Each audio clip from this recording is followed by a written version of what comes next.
On vit dans un monde qui veut te rassurer. Tes amis te disent ne te mets pas trop de pression. Tes profs te disent l'important c'est de participer. Et peut-être même que tes parents par amour te disent on sera fiers de toi, quoi qu'il arrive. Ce confort-là, tu sais, c'est ton pire ennemi. Le contexte, c'est que tu es entouré de gens qui t'aident à accepter ta propre médiocrité. On t'apprend à t'économiser, comme si tu avais une réserve limitée d'énergie, alors que ton potentiel est un puits sans fond et que tu n'as même pas encore commencé à creuser. Ouvre les yeux, regarde ta situation. Tu finis ta journée, tu es fatigué, tu te dis que tu as bien bossé parce que tu as passé 4 heures, 8 heures de cours. Mais entre toi et moi, sur ces 4 heures, 8 heures, combien de minutes étais-tu vraiment là? Combien de fois as-tu lutté contre une idée complexe jusqu'à ce que ton cerveau surchauffe? Pendant que tu te ménages, tes parents s'usent. Regarde leurs mains, regarde la fatigue dans leurs yeux le soir au dîner. Ils ne sont pas économisés pour toi.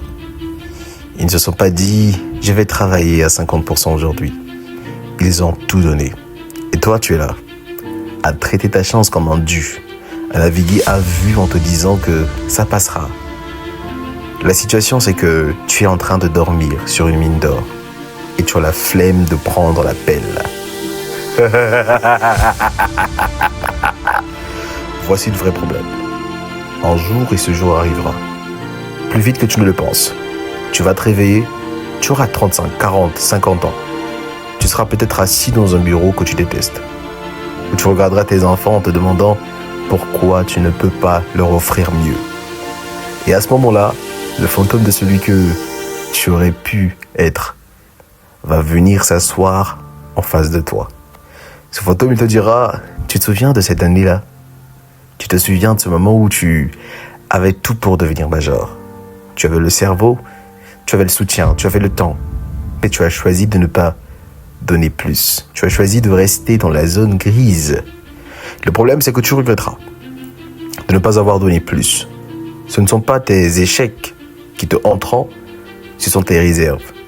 Savoir que tu avais encore de l'essence dans le réservoir, mais que tu as préféré t'arrêter au bord de la route. Cette douleur-là, aucun succès futur ne pourra l'effacer. C'est la douleur de la trahison envers soi-même. La solution, elle est brutale.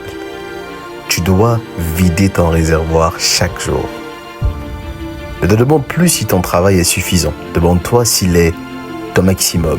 Si tu te couches et qu'il te reste de l'énergie, c'est que tu as perdu ta journée. Regarde tes parents. Non, pas comme des banquiers, mais comme des alliés que tu n'as pas le droit de décevoir. Votre sacrifice a servi à quelque chose. Je ne suis pas un poids, je suis votre réussite. C'est ça l'objectif de devenir un major. Quand ton cerveau te dit « stop », c'est là que le vrai travail commence.